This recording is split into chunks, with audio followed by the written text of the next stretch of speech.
Alrighty, Michael Alder here from CarpetExpertBlueprint.com, and I'm going to show you how to cut a vent out of the carpet after you've installed the carpet. So, tap around your hand.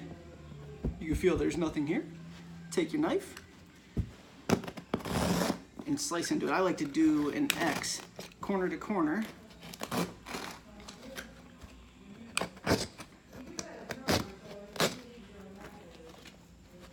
And then you just fold each flap back and trace the exposed wood. So we got 1,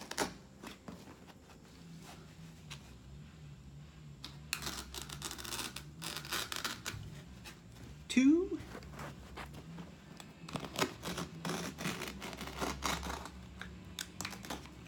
3. Take this one straight back.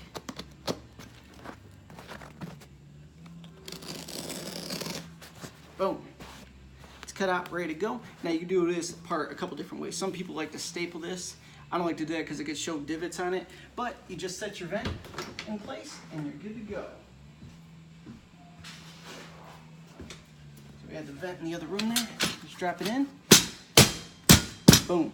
Done and done. Be sure to subscribe for every single tip and trick on the carpet installation business, and I'll catch you on the next video.